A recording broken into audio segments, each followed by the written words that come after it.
Endocytosis हमारे पास पूरा next topic आ रहा है। और एंडोसाइटोसिस सिंपल याद रख लें, एंडोसाइटोसिस इंजेक्शन होती है। जिस तरह हम खाने को इंजेस्ट कर रहे होते हैं, खाते हैं, वैसे सेल भी इंजेस्ट करती हैं चीज़ों को।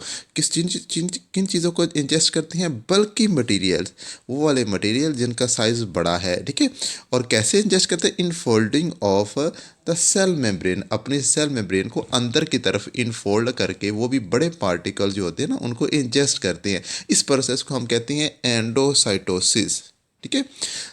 तो यही बात यहाँ पे लिखी है, it is the process of cellular injection of the bulky material by the infolding of the cell membrane, ठीक है। अच्छा, अब यहाँ पे याद रख लें कि ये जो है ना एंडोसाइटोसिस, ये हमारे पास दो तरह की होती है। एक हम कहते हैं फेगोसाइटोसिस और एक हम कहते हैं पाइनोसाइटोसिस। फेगोसाइटोसिस के अंदर हम क्या करते हैं? सॉलिड मटेरियल को जिस्म के अंदर लेके जा रहे होती है। जबकि जो है ना ये सॉलिड मटेरियल को जिस्म के अंदर लेके जाने से मुराद है कि सेल अपने अंदर लेके जाता है, ठीक है। और पाइनोसाइटोसिस के अंदर हमारे पास जो है ना लिक्विड मटेरियल को सेल अपने जिस्म के अंदर लेके जाता है, ठीक है। तो यही लिखी हुई है the two form of the endocytosis. Endocytosis की दो फॉर्म है, एक हमारे पास फेगोसाइटोसिस और सेकंड हमारे पास पेनोसाइटोसिस आ रही है, ठीक है। इसे हम फेगोसाइटोसिस को सेलुलर ईटिंग, सेल का ईटिंग, जिस तरह हम ईटिंग करते हैं, इंजेक्शन करते हैं, वैसे सेल भी इंजेक्शन करते हैं, ठीक है।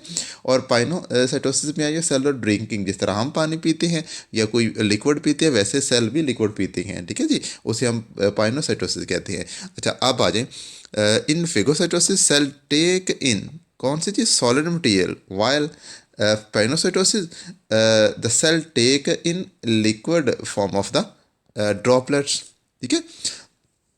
तो यही मेरे बेटा उन्होंने ना एक बड़ी बेहतरीन तस्वीर बनाई हुई है, क्लियर हो रहा है आप लोगों को सारी चीज़ें। यहाँ पे ये देख लें, एक हमारे पास है फेगोसाइटोसिस और एक हमारे पास है एंडोसाइटोसिस, पाइनोसाइटोसिस, सारी चीज़ें मेरे पास यहाँ पे क्लियर हो रही हैं। एक हमारे पास आ रही है, देखिए जी, एंडोसाइटोसिस और सेकंड हमारे पास एक्सोसाइटोसिस। अब दोनों के अंदर फ़र्क मेरे बेटा मैं एक्सोसाइटोसिस की तारीफ समझाता हूँ, वो भी सेम चीज़ है, लेकिन पहले मैं आप लोगों को समझा लूँ ज़रा। आप एंडोसाइटोसिस देख लें बेटा, इसकी दो किस्में हमारे पास आ रही हैं। एक हमारे पास आती है कि हम क्या कर रहे हैं, लिक्विड पार्टिकल लेके जा रहे हैं और एक सॉलिड मटेरियल लेके जा रहे हैं, ठीक है। तो बल्कि मटेरियल था हमारे पास, ये देखें नजर आ लो, बल्कि मटेरियल है, ठीक है। वो जब सेल मेम्ब्रेन के पास आता है ना, देखें ये है मेरे पास फॉर एग्जांपल एक सेल मेम्ब्रेन है और सेल मेम्ब्रेन के पास ये एक बल्कि मटेरियल आया, तो क्या होगा कि हमारा ना वहाँ पे सेल मेम्ब्रेन अंदर की तरफ इन्वेजिनेट कर जाएगी। यहाँ पे देखें मेम्ब्रेन क्या होगी? इन्वेजिनेशन का होगी, ठीक है। जहाँ पे आके ये जो सॉलिड मटेरियल हमारी मेम्ब्रेन के साथ टकराएगा, वहाँ से हमारी सेल जो है ना, सेल मेम्ब्रेन वो अंदर की तरफ इनफोल्ड हो जाती है, मुड़ जाती है, ठीक है। और वो पार्टिकल उसके अंदर आ जाता है और आहिस्ता आहिस्ता ये जो है ना गैप जो है, रास्ता, ये बंद हो जाता है और हमारे पास सेल मेम्ब्रेन दोबारा फिर ये बन जाती है और ये मटेरियल जो है ना वैक्यूल की फॉर्म के अंदर अंदर चला जाता है, ठीक है। ये देखिए बल्कि मटेरियल था हमारे पास, सेल मेम्ब्रेन है, जहाँ पे आगे टकराया वहाँ पे अंदर की तरफ इनफोल्डिंग हो गई है, ठीक है। और ये देखिए वैक्यूल की फॉर्म के अंदर वो मटेरियल अंदर आ गया, इन्वेजिनेशन इन द मेम्ब्रेन, ठीक है। मेम्ब्रेन ने उसको घेर लिया, ठीक है। तो एंडोसाइटोसिस हो रही है, ठीक है। अब ऐसे ही मेरे बेटा एक्सोसाइटोसिस भी हो रही है। एक्सोसाइटोसिस में देख लें बेटा कि यहाँ पे आया है मेम्ब्रेन के साथ, ये टकरा रहा है, ठीक है, यहाँ पे, और इस तरह मेम्ब्रेन जो है ना वो इस पार्टिकल को बाहर की तरफ निकाल रही है। ये हमारे पास एक्सोसाइटोसिस है, बिल्कुल उल्टा है एंडोसाइटोसिस एक्सोसाइटोसिस, ठीक है जी। अब यही मेरे बड़ा यहाँ पे उन्होंने एक्सोसाइटोसिस केस के अंदर लिखा भी है, कहते हैं एक्सोसाइटोसिस क्या होती है कि it is a process, it is the process through which the bulky material is exported. Exported मतलब सेल से बाहर एक्सपोर्ट किए जाते हैं, निकाले जाते हैं। ये सारे स्टेप उन्होंने बताए हुए हैं, ठीक है। अच्छा, this is the process add a new membrane which replace the parts of the cell membrane lost during the endocytosis। अब एंडोसाइटोसिस में बड़ा यहाँ पे तो छोटी सी एक बात और है, वो भी नोट कर लें, मैं आप लोगों को इसकी याद है जाके, ठीक है।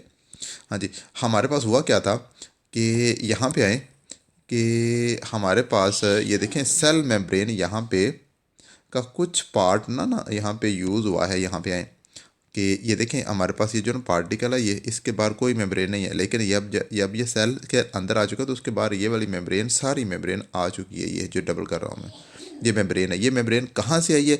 ये असल में ये सेल मेम्ब्रेन है, हमारी सेल का पार्ट है। तो सेल का पार्ट मेरे बेटा यहाँ पे, क्योंकि एंडोसाइटोसिस के अंदर सेल का पार्ट इस्तेमाल होता है पार्टिकल को घेरने में, ठीक है, आप कह सकते हैं। अब यहाँ पे आ जाए मेरे बेटा, ये वाला जो हमारे पास है एक पार्टिकल, इसकी हमने एक्सोसाइटोसिस करनी है और उसके बाद ये वाली मेम्ब्रेन है। ये वाली मेम्ब्रेन जो इस पार्टिकल के बाहर है, ये यहाँ पे ये मेरे बेटा ना रिप्लेस कर देती है इस मेम्ब्रेन को, जो यहाँ पे इस्तेमाल हुई वो यहाँ पे हमारे पास है एक्स्ट्रा आ गई है। देखें ये वाली मेम्ब्रेन है, ठीक है। तो ये मेरा रिप्लेसमेंट हो रही है, ठीक है। वही बात उन्होंने यहाँ पे लिखी हुई है। मुझे उम्मीद बात समझ आई होगी, ठीक है। मिलते हैं अगले टॉपिक के साथ। ओके जी, अल्लाह हाफिज़।